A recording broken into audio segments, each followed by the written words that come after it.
Bueno, ha salido la renacida de Pandora, salió en una semana un poco confusa porque la podías renacer pero no había cajas, bueno, cositas como siempre, GT Arcade. Ahora, lo más importante es saber que tiene modificaciones, tiene algunos datos bastante interesantes que tomar en cuenta y más o menos podríamos decir que la renacida va a cumplir un rol bastante importante incluso a la hora de hacer daño, pero esto tendría que estar acompañado de los armados. Obviamente todo esto lo vamos a ver a continuación.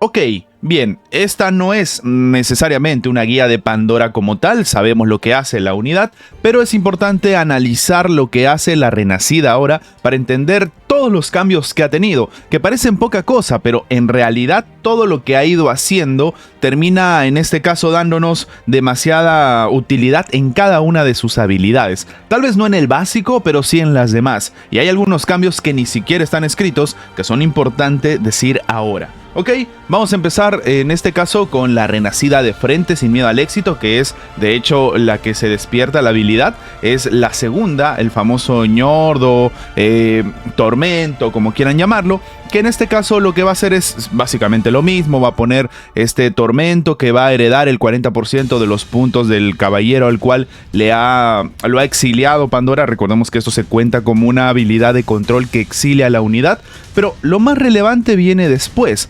Cuando la maldición se muere, se termina despejando los estados disipables de todos los enemigos. Esto es lo que dice el juego. En resumen, para que se entienda mejor, aquí lo que está intentando decir el juego es que va a disipar cualquier bufeo, cualquier situación de ventaja en los oponentes cuando se muera el tormento. Y aquí podemos hablar de algunas habilidades importantes, los bufeos de, por ejemplo, Lune, el bufeo de Doko, pero una que es muy relevante y la vamos a ver siempre y sobre todo en el sector más competitivo del juego es la bendita timidez de Afrodita. La timidez de Afrodita va a perder en este caso cierto uso si es que se muere el tormento, se va a disipar y se va a hacer visible la unidad si es que el oponente decidió esconder antes, y además también va a afectar por ejemplo a Canon. Cuando Canon se hace invisible se considera que es una suerte de buff que le beneficia y entonces ahora puede ser tarjeteable después de que se muera este tormento. Ok, esto es algo útil, es una utilidad que nos sirve también para saber cómo jugar en contra. No es buena idea esconder antes de que se mueva Pandora, porque básicamente si está jugando por ejemplo con un toro y sabemos que el tormento le va a pegar al toro y con el contraataque va a matar a ese toro, pues va a terminar disipando esa timidez. Lo mismo si está jugando con el clásico, aunque ya no se ve tanto de el señor Orfeo. ¿Ok? Entonces esto es una de las cosas más relevantes que hay que tomar en cuenta a la hora de hablar de esta habilidad, pero después viene otras situaciones que algunas incluso no están escritas. Vamos a empezar, vamos a decir esto en orden. Es que, por ejemplo, cuando el ñordo está presente en el campo, esto todavía está escrito, básicamente lo que va a hacer Pandora es empezar a lanzar la tercera habilidad de manera automática a todos los enemigos que tengan 50% de vida o menos. Es decir, después del impacto de los daños, si el ñordo estaba en el campo, la señora Pandora empieza a lanzar el ataque en todos. Ahora, esto es algo relevante porque parece que no se entiende bien, pero hay algunas cosas en las cuales hay que hacer algún tipo de matiz. Explico. Si está el ñordo en el campo y nosotros le pegamos a una unidad, no necesariamente al ñordo, a una unidad X y la dejamos por debajo del 50, se va a ejecutar el ataque automático. Es decir, no es necesario hacer esa cantidad de daño precisamente al tormento para que recién se reparta el daño y bajen del 50 y se empiece a hacer el daño. No, así no funciona. Entonces, solamente por estar el tormento ahí, vamos a empezar a hacer el daño. Esto es algo bastante relevante y bastante importante porque incluso se puede jugar con eso a nuestro favor. Este daño adicional, este último golpe para rematar alguna unidad. Dato importante, esto incluso lo aplica a unidades que están escondidas. Me ha pasado contra un Alon que le activé incluso el central, se le activó las velocidades, se iba a mover en ese momento, pero claro, faltaba la habilidad de Pandora porque el ñordo estaba en el campo y terminó precisamente la señora Pandora matando a esa unidad.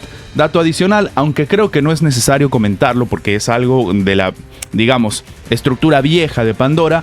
Cuando lanza la habilidad, cuando lanza el cetro, este cetro va a hacer daño adicional por los puntos de salud perdidos del oponente. Si estamos diciendo que a partir del 50% empieza a pegar de manera automática, estamos hablando de bastante daño adicional, un 500%. Pero adicional a esto, y la gente a veces se olvida, es que ella ignora los escudos. Ahora hay que tener cuidado con esto. Cuando yo me refiero a escudos, o al menos cuando el juego intenta decirnos que no ignora los efectos de escudos, no se refiere al escudo, por ejemplo, de Shion Sapuri. Se está refiriendo a los escudos que salen en barra gris en la vida. De frente se va a la barra roja, para que se entienda.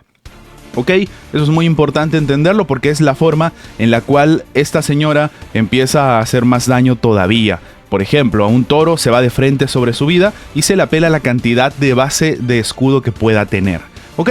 Hasta aquí entonces tenemos habilidades y cosas que sí que están escritas, pero hay algunas que no, que de hecho, más que por renacida, me parecen que son de rework. No sé si alguien, propia caja de comentarios, me puede corregir con respecto a esto, pero cuando Pandora ejecute el ataque, o sea, cuando ella pone el tormento, nada más por ponerlo, nada más por activarlo, ya gana escudo.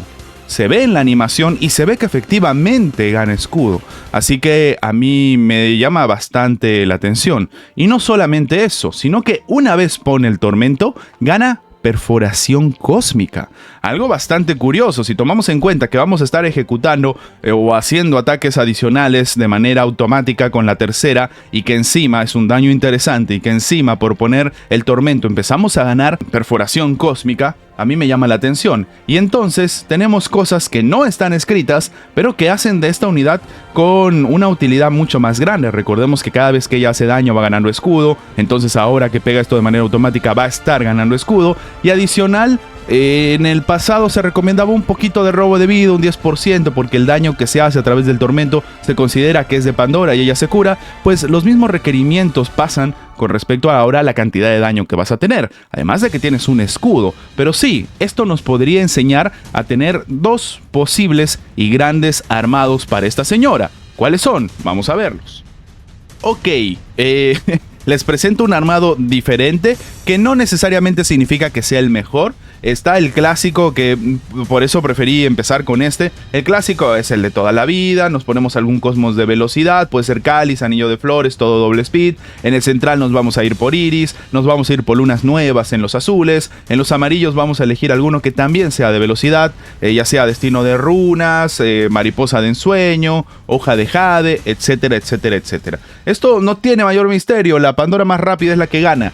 Sí, es correcto. He estado viendo algunas Pandora que están jugando o buscando perforación, buscando hacer más daño. Es una propuesta interesante, pero la Pandora más rápida es la que gana. Entonces, lo que decidí hacer para probarlo, y me ha dado buenos resultados, pero tiene una parte negativa, es la Pandora lenta, que hace mucho daño, que tiene perforación, que incluso juega con elfo, que sí que se activa cuando lanza los ataques, pero que tiene una parte negativa. No tiene velocidad. Tiene un poquito, por si acaso, pero no es pues un armado clásico de velocidad. En este caso lo que estaríamos haciendo es trayendo a la alineación a dos unidades más. Una sería el señor Doko Divino para que preste la energía que necesita para activar ni bien le toque a ella, y el otro sería, obviamente, y seguro algunos ya lo pensaron por respecto a este armado, el señor Defteros. Defteros nos va a acelerar, nos va a intercambiar las velocidades que no hemos conseguido porque no le estamos armando de velocidad, y sencillamente vamos a movernos ahora. Primero vamos a tener la velocidad de este señor, que siempre va a ser más alta que la de una Pandora promedio, y encima vamos a tener las perforaciones y los daños a nuestro favor.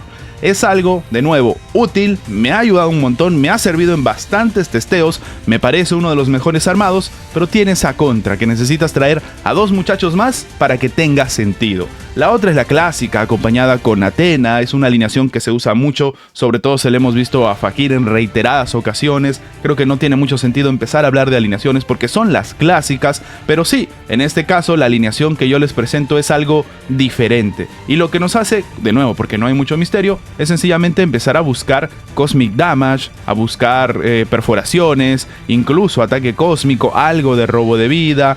no tiene mucho misterio en ese caso y los resultados son bastante interesantes, se hace mucho daño y claro, si estamos hablando de una Pandora que se va a gastar 4 de energía, si la acompañamos de un Canon por ahí y de un Afrodita divino, pues tenemos explotando todo muy rápido y de una manera muy agresiva y controlando al oponente, quitándole energía, aumentando los costos, debufeando, ejecutando a cada uno de ellos con los ataques automáticos de Pandora. O sea, es realmente una locura. Y esto también nos trae a un tema que generalmente no lo comento, porque depende de la cuenta de cada quien, y es el mixer.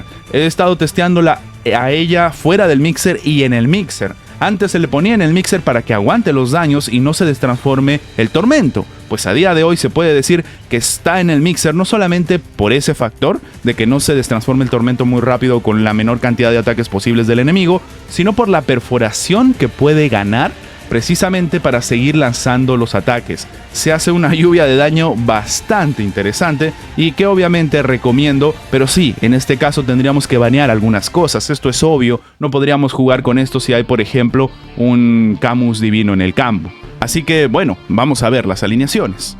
Bien, esta sería la alineación. Esta es una alineación que va sin miedo al éxito. Es una alineación que no tiene ningún tipo de defensa. Es todo agresivo, todo bruto style. Básicamente es acelerar a Pandora, cruzar los dedos, pegar planetazos, que Afro termine el trabajo. Y el caballo está aquí porque, quieras o no, esta estrategia de empezar a subir los costes de energía con el tormento, que se va a gastar 2 de energía y va a hacer que, por ejemplo, Gestalt le lance 2 flechazos y empiece también a repartir flechas que aumentan el coste en los otros caballeros, puede ser una tech bastante curiosa, porque claro, el oponente A no tiene energía y B, la poca que le queda no le va a servir porque tiene el costo de energía aumentado en algunos caballeros, mientras nosotros tenemos un gasto altísimo de energía precisamente para Afro.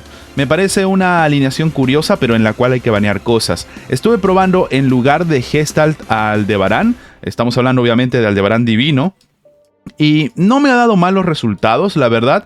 Recuerden que el ñordo siempre cuando lanza el contraataque lo hace sobre la unidad que tiene más vida. Esto es una regla que siempre ha sido así. Y claro, en este caso sería el propio toro. El toro al recibir daño va a meter contraataque y va a destransformar al tormento y habremos cumplido con la cuota del daño. La señora empieza a lanzar los cetrazos, empieza a ganar daño cósmico precisamente por el elfo de viento y mientras Afrodita y Canon están listos para terminar el trabajo.